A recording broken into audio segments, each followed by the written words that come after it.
Bonjour à tous. Est-ce qu'il vous arrive de constater qu'un collègue interprète vos propos d'une manière inattendue? Vous pensiez transmettre un message clair et pourtant la personne a compris autre chose. Et si nous pouvons mieux comprendre le mode de fonctionnement de la communication de chaque personnalité pour faciliter nos échanges en équipe? Aujourd'hui, nous allons parler des styles de communication selon l'énéagramme. Nous allons voir comment identifier les modes d'expression de chacun et surtout comment développer cette capacité de traduction mutuelle qui facilite la collaboration. Pour nous accompagner dans cette exploration, nous nous référerons au travail de Marshall Rosenberg, le créateur de la communication non violente. C'est un psychologue clinicien américain et il a développé la CNV, la communication non violente, dans les années 60, proposant une approche qui a modifié la façon dont nous comprenons les interactions humaines. Son ouvrage, Les mots sont des fenêtres, constitue une référence fondamentale en matière de communication. Sa méthode nous offre un langage basé sur l'identification des besoins et des sentiments, ce qui permet de dépasser les différences de style. L'association de la CNV avec l'énéagramme nous donne des clés de compréhension précieuses. Chaque profil possède sa manière de transmettre et de recevoir l'information, avec ses codes et ses filtres spécifiques.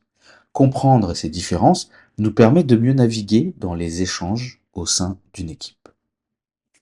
Dans cet épisode, nous allons examiner les modes d'expression caractéristiques de chaque profil, les besoins communicationnels spécifiques, les principes de traduction entre profils et les méthodes pratiques pour améliorer les échanges en équipe. Première partie, les modes d'expression caractéristiques. Chaque profil énéagramme présente des caractéristiques communicationnelles qui lui sont propres. Le profil 1 privilégierait la précision et la structure dans son expression. Il utiliserait fréquemment des formulations comme il convient de, c'est approprié, voici la procédure correcte. Il rechercherait la clarté et l'exactitude, ce qui peut parfois être perçu comme de la rigidité. Dans une équipe, il assumerait naturellement un rôle de garant des standards et identifierait les incohérences. Un profil 2 adopterait un mode relationnel et affectif. Il emploierait régulièrement le nous, s'enquérerait du bien-être d'autrui, proposerait spontanément son aide. Cependant, il exprimerait rarement ses propres besoins de manière directe, préférant qu'ils soient devinés. Dans le groupe, il maintiendrait la cohésion relationnelle. Le profil 3 privilégierait lui l'efficacité et l'orientation résultat. Il structurait son discours autour des objectifs, des indicateurs, des réalisations. Il tendrait à écourter les échanges qu'il considère peu productifs. Son expression serait dynamique et orientée vers l'action. Dans l'équipe, il ramènerait constamment la discussion aux résultats concrets. Le profil 4 s'exprimerait avec profondeur et recherche d'authenticité. Son langage utiliserait des métaphores, intégrerait la dimension émotionnelle, resterait personnel. Il partagerait ses ressentis et attendrait une réciprocité dans la profondeur. Dans l'équipe, il apporterait la dimension émotionnelle et créative aux échanges. Le profil 5 adopterait un mode analytique et mesuré. Il pèserait ses mots, privilégierait souvent l'écrit à l'oral, demanderait du temps de réflexion avant de s'exprimer. Sa communication pourrait paraître distante ou trop technique. Dans l'équipe, il apporterait l'expertise et l'analyse approfondie. Le profil 6 communiquerait de manière interrogative et prudente. Il formulerait de nombreuses questions, vérifierait les informations, identifierait les risques potentiels. Son mode d'expression varierait selon le niveau de confiance dans la situation. Dans l'équipe, il testerait la solidité des propositions. Le profil 7 s'exprimerait avec dynamisme et créativité. Il établirait des connexions entre les idées en utilisant l'humour et maintiendrait une tonalité positive. Il pourrait avoir des difficultés avec les sujets pesants. Dans une équipe, il maintiendrait l'énergie et l'optimisme. Le profil 8 adopterait un style direct et affirmatif. Il exprimerait ses pensées sans détour, prendrait naturellement de l'espace dans les échanges et n'hésiterait pas à confronter. Son intensité pourrait être mal interprétée. Dans l'équipe, il pousserait à l'action et protégerait le groupe. Le profil 9 privilégierait un mode indirect et consensuel. Il utiliserait le conditionnel, éviterait les positions tranchées, rechercherait les points d'accord. Son expression pourrait manquer de clarté. Et dans une équipe, il jouerait le rôle de médiateur et d'harmonisateur. Deuxième partie, les besoins communicationnels. Selon Marshall Rosenberg, chaque mode de communication reflète des besoins sous-jacents qu'il est important d'identifier. Le profil 1 aurait besoin de clarté et de cadre dans les échanges. Il attendrait des ordres du jour précis, des comptes rendus détaillés, le respect des engagements pris. Si ces besoins ne sont pas satisfaits, sa communication deviendrait plus critique. Pour faciliter l'échange avec lui, il conviendrait d'être précis et de reconnaître son souci de la qualité. Le profil 2 rechercherait la reconnaissance et la connexion émotionnelle. Il a besoin que sa contribution relationnelle soit valorisée. Sans cette reconnaissance, sa communication pourrait devenir indirecte, voire culpabilisante. L'expression de gratitude et la formulation explicite de demande faciliteraient l'échange avec lui. Le profil 3 privilégierait l'efficacité et attendrait la reconnaissance dans ses réalisations. Il souhaiterait des réunions productives et que ses efforts soient visibles. Sans cela, il manifesterait de l'impatience. Communiquer en termes de résultats et valoriser ses accomplissements faciliterait l'interaction. Profil 4 rechercherait l'authenticité et la profondeur dans les échanges. Il préférerait les discussions significatives et attendrait qu'on reconnaisse sa singularité. Sans cela, il pourrait se retirer. L'authenticité et la reconnaissance de sa contribution unique amélioreraient la communication. Le profil 5 aurait besoin de temps et d'espace pour traiter l'information. Il attendrait des données complètes et le respect de son expertise. Sans cela, il limiterait ses interactions. Lui accorder du temps de réflexion et valoriser ses connaissances faciliterait l'échange. Le profil 6 rechercherait la sécurité et la prévisibilité. Il aurait besoin d'informations fiables, de transparence, de plans alternatifs. Sans cela, son anxiété augmenterait. La clarté, la cohérence et des réponses complètes à ces questions faciliteraient la communication. Le profil 7 aurait besoin de stimulation et d'ouverture. Il rechercherait des échanges dynamiques, des perspectives nouvelles, une tonalité positive. Sans cela, il se désengagerait. Maintenir la légèreté et explorer les possibilités faciliterait l'interaction. Le profil 8 attendrait la franchise et un certain niveau de contrôle. Il voudrait savoir où il en est, avoir de l'influence, être respecté.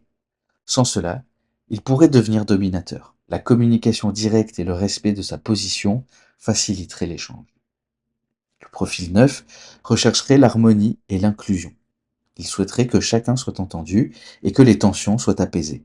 Sans cela, il se retirerait passivement.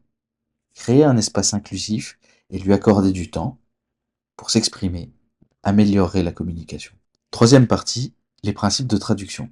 La capacité de traduire d'un style à l'autre constitue une compétence essentielle de la collaboration. Prenons un exemple concret.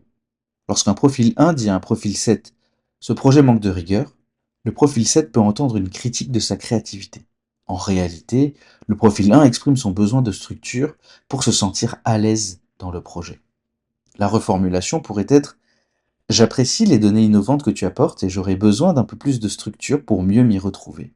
De son côté, le profil 7 peut apprendre à entendre le besoin de sécurité du profil 1 derrière sa demande de rigueur. Autre situation. Un profil 8 dit à un profil 9 « Il faut que tu prennes position ». Le profil 9 peut se sentir bousculé et se replier davantage. Le profil 8 exprime en fait son besoin de clarté pour avancer. Une formulation adaptée serait « J'aimerais connaître ton point de vue pour que l'on puisse progresser ensemble ». Le profil 9 peut comprendre que l'insistance du profil 8 reflète son besoin d'engagement clair.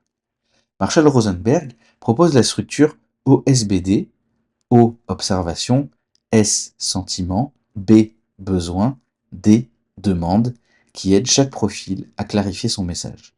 Par exemple, un profil 3 pourrait formuler « Lorsque les réunions dépassent l'heure prévue, observation, je ressens de la frustration, sentiment, car j'ai besoin d'optimiser mon temps, besoin. Serait-il possible de définir d'une durée maximale, demande. Autre exemple, un cadre pourrait dire « Quand nous nous concentrons uniquement sur les aspects techniques, observation, je me sens déconnecté, sentiment, car j'ai besoin de comprendre le sens de notre action, besoin. Pourrions-nous prendre un moment pour discuter de l'impact humain, demande. Cette structure aide à clarifier le message au-delà des différences de style. Quatrième partie. Méthode pratique pour l'équipe. Voici des approches concrètes pour améliorer la communication au sein de votre équipe. Commencez par établir une cartographie des styles présents dans l'équipe.